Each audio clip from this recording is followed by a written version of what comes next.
Ladies and gentlemen, welcome to this week's WWE Reddit video. This is, of course, the series where you can submit your photos, videos, memes, questions, or anything related to the world of professional wrestling over on the Santi Zab Videos Reddit page. So if you'd like to be featured in next week's WWE Reddit video, make sure you check out the link in the description because I put the direct link to the Reddit page right there. And as always, don't forget to subscribe to this channel, ring the bell for notifications. If you're a wrestling fan, I'm really confident that you're going to fall in love with this YouTube channel because we always upload daily wrestling content. And don't forget, if you want even more than just daily wrestling content, to come check out the Patreon, patreon.com/SantiZab. Over there, we upload so much more extra content that never gets uploaded here to YouTube, frankly, because it can't ever be uploaded to YouTube. So go check it out. Link in the description, link in the pinned comment. Let's start the video. Even the possibility of this happening is insane. Who is the number one person you are looking over your shoulder at as of this very moment? John Cena. Okay. Let me tell you why. Holy shit. Yeah, I would say that holy shit's about the correct response here. Let's talk about this. First of all, congratulations to Joe Hendry winning the TNA World title. In my opinion, it's long overdue. They should have made him the world champion months ago during the height of his popularity, but at the very least, we're here with Joe Hendry being the TNA champion, so congratulations. But let's talk about this possibility of John Cena crossing over to TNA and having matches and feuds with Joe Hendry for the TNA World title. Is it a possibility? Yeah. Technically it is, because now we have this deal in place that allows WWE talent to cross over to TNA and vice versa, TNA talent to cross over to the WWE. However, it's already been announced that the majority of these crossovers are going to end up being between NXT and TNA. So the likelihood of a main roster guy, not just a main roster guy, but one of the figureheads, the kingpin of the sports on the main roster, John Cena, crossing over to TNA, the likelihood, in my opinion, is incredibly low. But I do think that it would be kind of cool to have John Cena make that crossover. I think it'd be cool for him to interact with a viral sensation like Joe Hendry. What I don't want is for him to chase number 17 and have the 17th world title be the TNA world title. That absolutely is not something that I want to see anytime soon. Primarily, the reason being that this is a title that the WWE has traditionally not recognized as a world title, and recognizing it out of the blue all of a sudden gives ammunition to Ric Flair for his argument that his 27 extra world titles that WWE isn't recognizing all of the sudden count. And I don't want to give Ric Flair a reason to be correct. So if you're gonna give the world title from TNA to John Cena, make it the 18th or 19th and don't count it as part of his lineage of world titles so that Ric Flair doesn't have a leg to stand on, please. But this is also really smart of Joe Hendry. Like, what does he have to lose by calling out John Cena, the biggest name that this industry has seen in the past 20 years? He has nothing to lose. The worst thing that could happen is that, no, it doesn't happen. But the best thing that could happen is that he ends up having a program that could absolutely transform his life overnight with John Cena. So I hope it happens for Joe Hendry. I really do. I just hope that the circumstances are correct and it's not chasing 17. The most factual comment I've ever seen. Jacob Fatu could fight a cheese sandwich and I'll still watch. Yeah, honestly, and it probably would be the main event of most premium live events, but it goes with what I've been saying, that Jacob Fatu versus literally anything or anyone would be the best match, because we just want to see what Jacob Fatu is all about. It just feels like we've been getting a nerfed version of Jacob Fatu, that he's been this caged werewolf this entire time, and now that he's slowly separating himself from Solo Sikoa and we're starting to get those Jacob Fatu feuds that are no longer just face-offs but are turning into promos, they're turning into actual matches. Now everything is on the table, and it starts with Braun Strowman, and the possibilities and the ceiling for this is absolutely endless. You can only pick 3 to show up at the Rumble. Who would be your 3? All right, so you have Joe Hendry. I would absolutely have Joe Hendry in the Royal Rumble. Like, to me, this is a given. You should. This would be an awesome way to cement the partnership between the WWE and TNA, and they have history as well with featuring the top champion of TNA like they did last year with Jordan Grace crossing over into the Women's Rumble. So there's history as well. Bad Bunny would be pretty cool. Brock Lesnar, I think I'd be okay without. Aleister Black would be huge. This would be awesome. Then we have The Rock. I want The Rock. I do want The Rock in this Rumble because I don't want to wait another year for them to do Rock versus Roman. And AJ Lee would be awesome. And then Ricky. Oh yeah, Ricky. Honestly, I don't want Ricky in it because he would just win it. It would just spoil everything. Here are my 3. I will go with AJ Lee, The Rock, and I will go with Aleister Black. Obviously, I feel like Joe Hendry is going to be in it, but Joe Hendry being in the Rumble would just not have as much of a long-lasting impact as including, for example, like the return of Aleister Black, The Rock, and AJ Lee. So I'm going to take those three instead. The TikTok ban lasted this long. Ah, yes, the good old 5-minute championship run of Drew McIntyre. It's a little bit shorter than the TikTok ban, I'll say that, but I did see that Drew McIntyre replied to good old WrestleMania. Yeah, this is Drew's reply. You'd last even less in bed with a girl if you had ever been with one, you raging virgin. Moment of silence for our friend WrestleMania getting absolutely murdered by Drew McIntyre. Rest in pieces. Shout out to WrestleMania. Name one way WWE can ruin this year's Royal Rumble. One way that they could ruin it. Oh, dude, I feel like the worst way, the biggest sin that they could do is have Cody Rhodes lose earlier in the night and then enter the Rumble and win it. It is the worst formula that they've done before, and it just rarely pans out. It worked with Becky Lynch, I will say that, but when they tried it with Brock Lesnar in 2022, it was the worst feeling ever. And it would just be even worse, compounded by the fact that it would be his third straight Royal Rumble, and so many people want to see a new winner. So that to me is what would ruin this Rumble. Cody losing the WWE title, then later in the night entering the Rumble itself and winning the damn thing. Let's see what some of you guys said. Ronda and Brock winning. Well, this dude still has PTSD from the 2022 Royal Rumble. I feel you, brother. I feel you. I just hope that something like that never happens again. Goldberg number 30 and he eliminates everyone. I could see Goldberg realistically being in this Rumble, considering they're making this men's Rumble out to be like the most stacked Rumble of all time. But if he's in this Rumble, I bet you that he does get eliminated, maybe like by Gunther interfering to make sure that Goldberg doesn't win.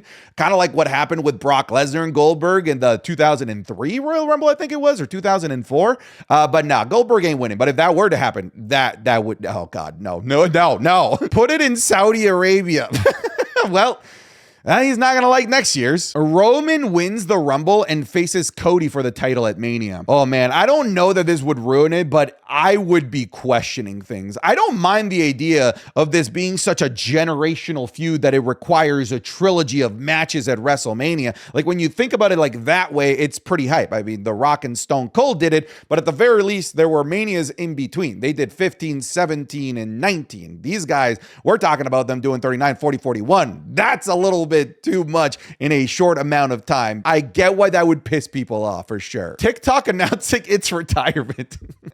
You can throw in powder blue AJ Styles suit as well. Per Fightful, Ilja Dragunov is back in the ring, training at the Performance Center just 4 months after tearing his ACL. Ilja about to pull a Cena 2008 return. This would be awesome. I would love to have Ilja Dragunov return this early from injury. I hope he returns when he's at his most ready so that we can get a 100% monstrous Ilja Dragunov return run, but it ain't gonna be a John Cena-like story like in the 2008 Rumble where he comes back and wins it. If he does come back, it'll be a cool feel-good moment, but I just don't think that he would be a threat to win the damn thing. What does Solo do at WrestleMania? This is actually like a really excellent question.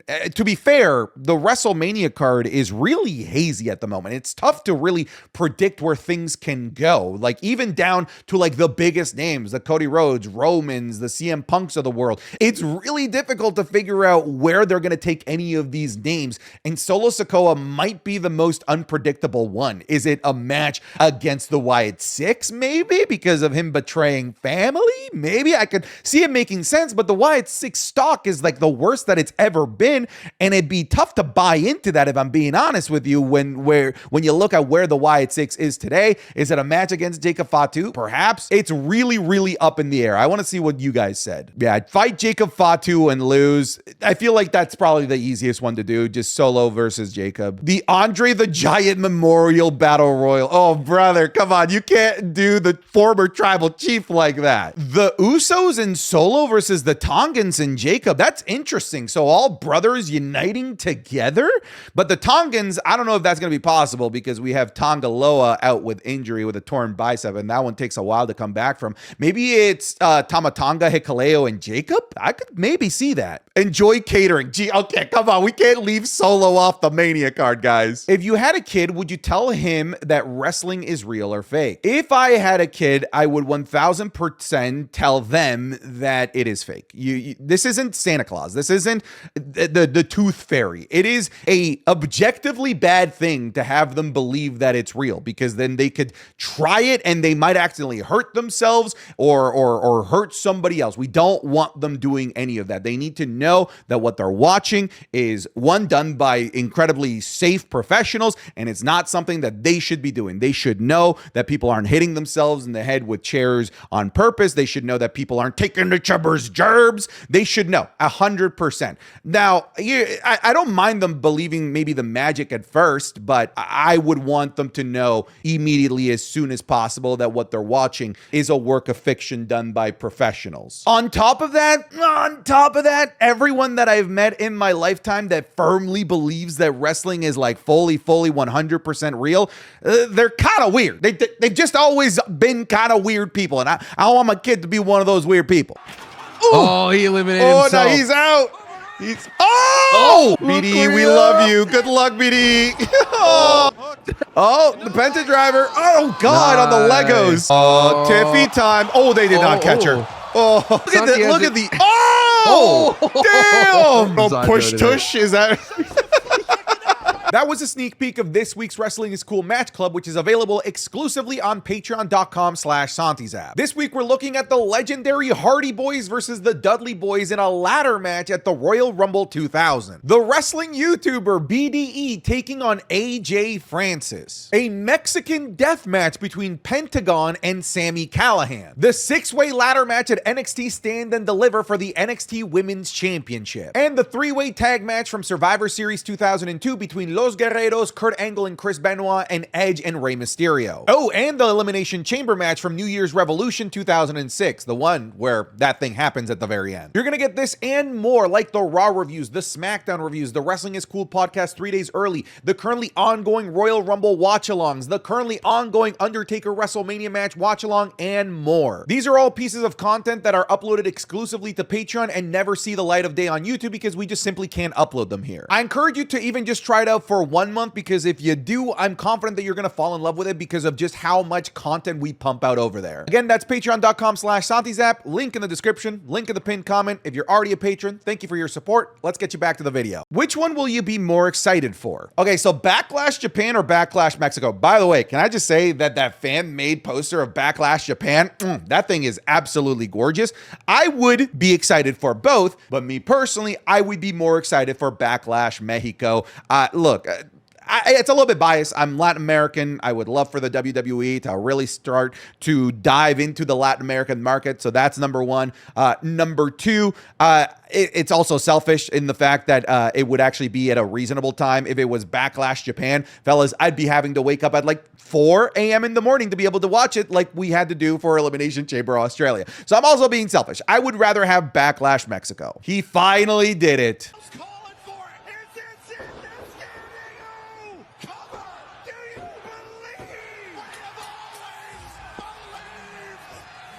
Dude, this was a great moment. This will be one of the best moments of the year 2025.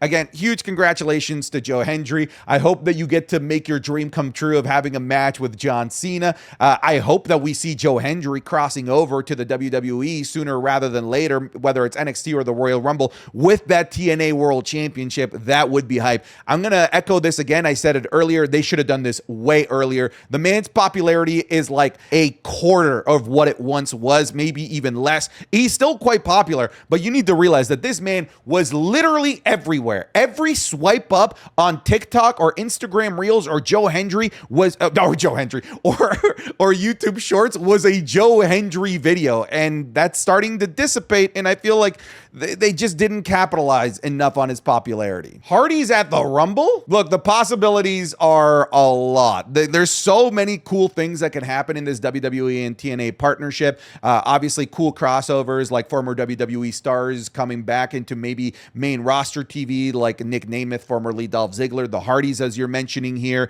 We of course have Top Dollar, now AJ Francis. But I also personally would like to see people that have never really breathed WWE air, like Moose would be pretty cool going over to NXT. Josh Alexander would be pretty cool. I want to expand our horizon beyond just the Hardys and Dolph Ziggler, the guys that have already been in the WWE. But this is just cool all around, and it's going to give both of these companies just so much ammunition and content to be able to serve their respective fan bases for years to come. This is really a win-win situation for both of these organizations. It gives the WWE a sort of feeder system of talented wrestlers with experience that can come over to fill in spots in NXT, or maybe just straight up sign with the WWE like likely Jordan Grace is going to. And it gives TNA the ability to rejuvenate their roster at any moment by bringing in somebody like an Obafemi for a program or a Fraxium. So there is just so many cool things that both of these organizations are going to be able to benefit from. This is so accurate. Charlotte Flair, Tiffany Stratton with her title reign. Honestly, I feel like you could change Tiffany Stratton with her title reign for literally any championship in the WWE. Charlotte Flair is gunning for it. Everyone is overlooking Kevin Owens entering the Rumble at 30 after losing to Cody, and winning the Rumble is a possibility. Yeah, it's a possibility, but it would be lazy, in my opinion. I don't think anybody wants to see this. I don't think that people are overlooking it. I feel like people just don't want this. Who says no? Who says no to Dominic Mysterio as Mr. Senior Money in the Bank? I mean, anybody? Hello? No one! No one says no, because this is the thing that absolutely needs to happen in the WWE in 2025. Dominic Mysterio as Mr. Money in the Bank. Book it. Woo! See, we're starting to get those crossovers. They start on social media and then they happen in real life. The Hardys versus Fraxium would be great. Title versus title. A showcase of champions would be pretty cool. In my opinion, Fraxium is the greatest NXT set of tag team champions ever. The Hardys are arguably the greatest tag team ever, so why not? Let's do it. How it feels whenever Bronson Reed posts on social media. I get it. I played Fortnite for a little bit. The Gold Scar. I know that one. I understand that reference. This match would feed the whole world. All right, Jacob Fatu. What do we put a Jacob Fatu against? Because, again, literally anything. Jacob Fatu versus... yes, this would be very, very good. Who should eliminate CM Punk if Punk is not winning? Okay, if Punk is not winning, whoever eliminates him is probably the guy he's going to face off at WrestleMania. So you got John Cena. I don't see it. I see this. I think this is a possibility. Roman Reigns. I don't see this as much, and I definitely see this. To me, it's Seth Rollins or Roman. Maybe a combination of the two. Maybe they team up temporarily to take out CM Punk. That would be pretty hype. I like that idea, because maybe that sets up the triple threat that so many people are fantasy booking. Video idea: rank every Final Four from every Royal Rumble since 2000. That is a brilliant video idea. So I'm probably going to do this. I know the guy that's been asking for a video in the comment section for the past 289 days straight is punching the air right now, but I need that guy to go to 365. This is the same guy that terrorized Cody and Seth. Talk with you again. Oh man, that's the final dad. Look at you now. I'm pausing the music because I didn't want to get hit with copyright. But hey man, that's a good dad. That's a fun dad. That's a dad I strive to be if I have daughters. Bray Wyatt? By God! The mandible claw! Oh, dude, that little baby is in there.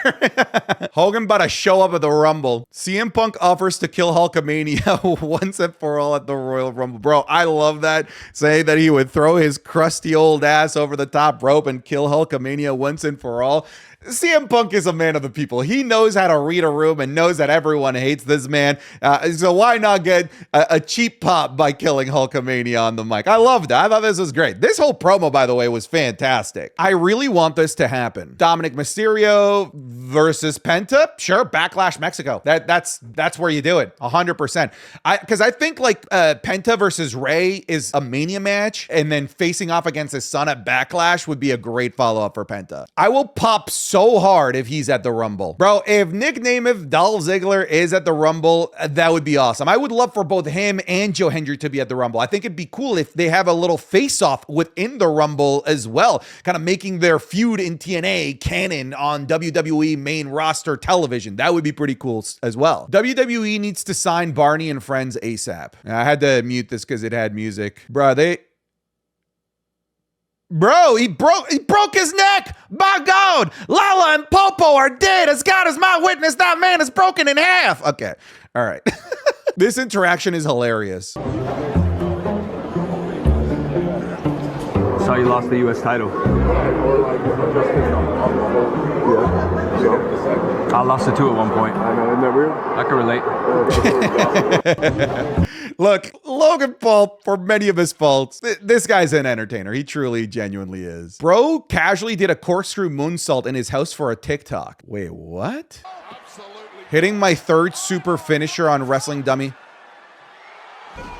Yo, what? He kicked out from that? So ladies and gentlemen, prime example. I want to show his TikTok.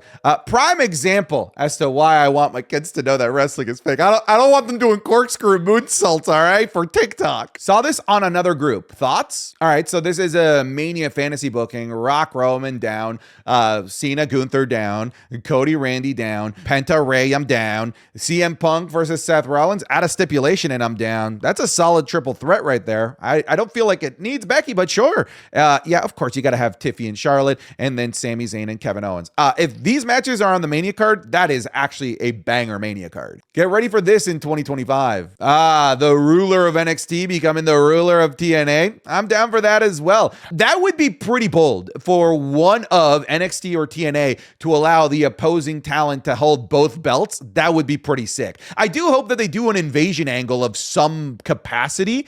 We haven't seen something like that since NXT invaded the main roster going into Survivor Series 2019. But that was, within the company. This would feel a little bit more taboo if they were to do it between TNA and NXT. Why are they so dangerous expensive? Winning the Royal Rumble might be the easiest way to get Mania tickets at this point. My bank account. WrestleMania tickets. Dude, they are so expensive. Anything in Vegas is more expensive. Mania was already expensive as is, but then you put it in Las Vegas. Not only are the tickets expensive, but everything about Las Vegas is expensive. Food is more expensive there. Water is more expensive there. Existing, living, breathing is more expensive in Las Vegas. You're going to need to be, I don't know, the Count of Monte Cristo to be able to afford WrestleMania tickets at this point. Who is going through this table first? Okay, so we talk about, who's the most protected WWE superstar. The most protected WWE superstar are the new announce tables. These new announce tables are girthy. They are beefy. They are meaty. And it seems like nothing is penetrating these tables. The only thing that is capable of going through that table first has to be Bronson Reed with a tsunami. That's the only thing I could see breaking this. Tamatonga Cat. Got scratched. Okay. All right. Thanks. Tiffany's old TikTok. It's got music, so I had to mute it. Man, Ludwig Kaiser looking a little bit green there. I mean, look, it's better than that one video of Ryback making out with Shrek. It's all ogre now. Grandmother of Destruction. I'm Grandma. Do you know who my tag team partner is? Who? Hey!